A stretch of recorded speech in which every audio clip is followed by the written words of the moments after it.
Dediapada police સ્ટેશનના એ part ગુના register number 1271/23 ઇપિકોની કલમ 143, 147, 48, 49, 86, 189, 332, 353, 384, 294 બી 506/2/34 આર્મ્સ એક્ટની કલમ 25A મુજબનો ગુનો તારીખ 2/11/2023 ના રોજ આરોપીઓ ચેતરભાઈ દામજીભાઈ વસાવા, શકુંતલાબેન ચેતરભાઈ વસાવા, મરિયમબેન ઝવેરભાઈ વસાવા અને શકુંતલાબેન બલિરામ તથા અન્ય સામે સાહેબ ગુનો નોંધાયેલો એ ગુનાના કામે આજરોજ આરોપી 5 ચેતરભાઈ દામજીભાઈ વસાવા જે અહીંના ધારાસભ્યશ્રી છે, બીજા અન્ય 5 આરોપીને નામદાર કોર્ટમાં આજે રજૂ કરવામાં આવ્યા હતા।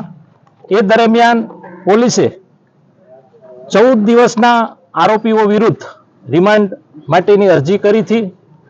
એ દરમિયાન રિમાન્ડના જે મુદ્દા હતા એમાં એક તો આરોપી નંબર 1 ચેતરભાઈ દામજીભાઈ વસાવાના અહીંના બંધારણીય હોદ્દો ધરાવતા હોય, ધારાસભ્યશ્રી હોય અને એમને સરકારી અધિકારીને, વન વિભાગના અધિકારીને પોતાના ઘરે બોલાવી ધાક ધમકી આપી અને એમની હાજરીમાં હથિયાર મગાવી અને ફાયરિંગ કર્યાનું મુખ્ય દલીલ હતો। એટલે એ જે ફાયરિંગ થયેલું એ હથિયાર જે છે એ કબજે કરવાનું હોય એ બાબતે દલીલ રેડી।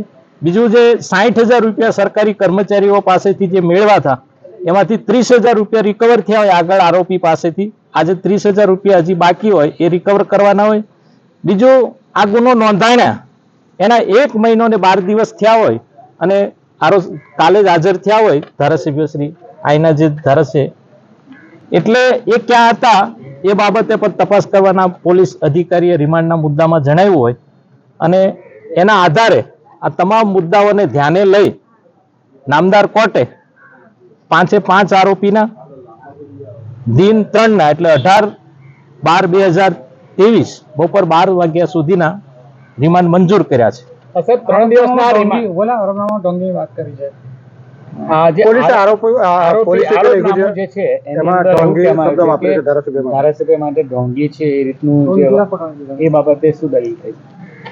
ધારાસભ્ય એ બંધારણીય એમનો હોદ્દો છે।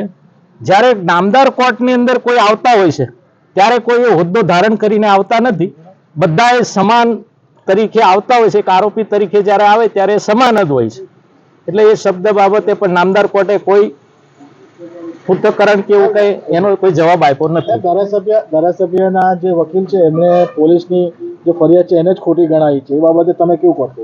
જ્યારે મારી એની સામે કાઉન્ટર બી હતું કે ખોટી ફરિયાદ હતી તો 1 મહિનો અને 12 દિવસ આવા બંધારણીય હોદ્દો ધરાવતા વ્યક્તિએ બહાર ન રહે, એટલે જે ગુનો બન્યો છે એ બનેલા હોવાનું પ્રસ્તાપિત।